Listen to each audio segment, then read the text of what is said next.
Před námi třetí disciplína hry Plamen je ve svém charakteru zásadně odlišná od předchozích dvou.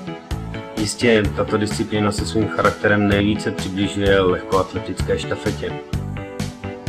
Pojďme si tady povídat o popisu dráhy.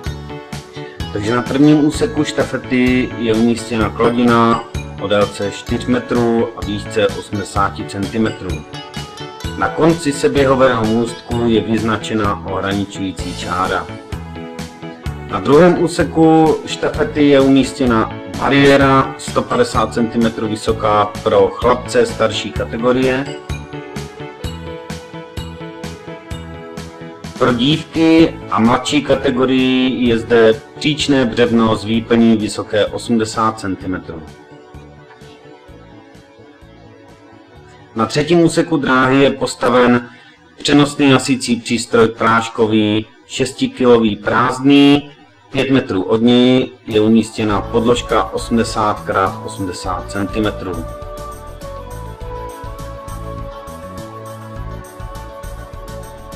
Na čtvrtém úseku jsou postaveny dvě hadice C cvičné v kotouči 9,5 metru a dále je na dráze umístěn rozdělovač.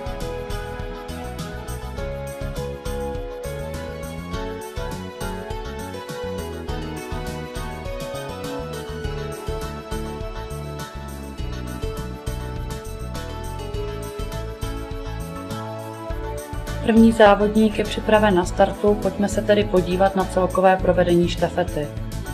Takže závodník po startu překonává kladinu a předává štafetový kolík v předávacím území na druhý úsek štafety. Závodník na druhém úseku překonává bariéru a předává štafetu na úsek třetí. Na třetím úseku závodník přenese hasicí přístroj na podložku, na které musí zůstat stát až do okamžiku předávky na další úsek. Po předávce na čtvrtý úsek závodník na čtvrtém úseku uchopí hadice, spojí je, jednu půlspojku připojí na rozdělovač, na druhou půlspojku připojí štafetový kolík neboli štafetovou proudnici a s napojenou proudnicí probíhá cílem. Disciplína mi připadá poměrně jednoduchá. Je možné zde vyrobit nějakou chybu? Jistě, tady vidíme první z nich, to je špatné překonání kladiny. Pokud závodník neseskočí za ohraničující čáru, musí se vrátit a kladinu znovu překonat. Podobná chyba může vzniknout i na bariéře, kdy závodník nepřekoná překážku s proudnicí. Musí se vrátit a překážku opět překonat i s proudnicí. Soutěžící v mladší kategorii a dívky z kategorie starších překonávají, jak jsem řekl, příčné břevno o výšce 80 cm. Tuto překážku je možné překonat libovolným způsobem mimo skoku plavmo. Libovolně je možno pracovat i s hadicemi na čtvrtém úseku. Musí však být splněna podmínka, že všechny půlspojky hadicového vedení musí být spojeny na oba ozuby a proudnice musí být přenesena přes cíl tak, aby bylo jasně vidět její napojení na hadici.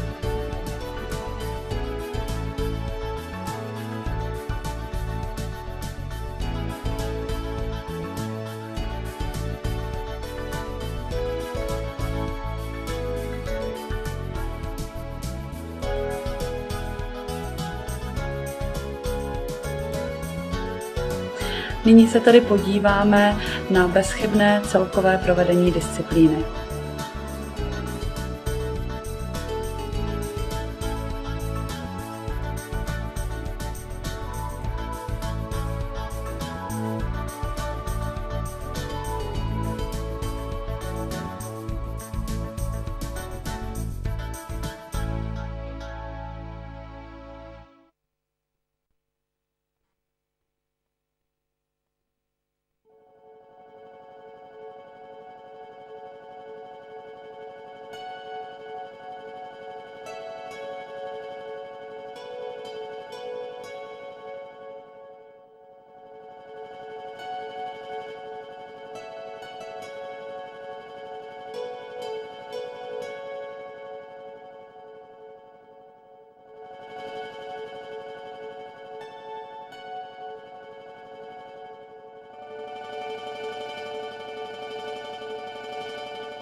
Nyní vidím na dráze naprosto odlišné rozestavení závodníků. Jedná se snad už o další disciplínu? Ne, je to tatáž štafeta 4x60 metrů, pouze v člunkovém uspořádání. Toto uspořádání se používá tam, kde pořadatelé nemají možnost tuto disciplínu provádět na oválu. Je při tomto způsobu provedení štafety nějaký zásadní rozdíl mezi provedením disciplíny oproti oválovému charakteru? Plnění úkolů na jednotlivých úsecích je totožné. Jediným a nejzávažnějším rozdílem je, že u člunkové štafety nejsou vyznačena předávací území, závodník při předávce stojí mimo soutěžní dráhu. Při předávce taktéž nerozhoduje jako u štafety na oválu poloha proudnice, ale nohy závodníka, který štafetu přebírá.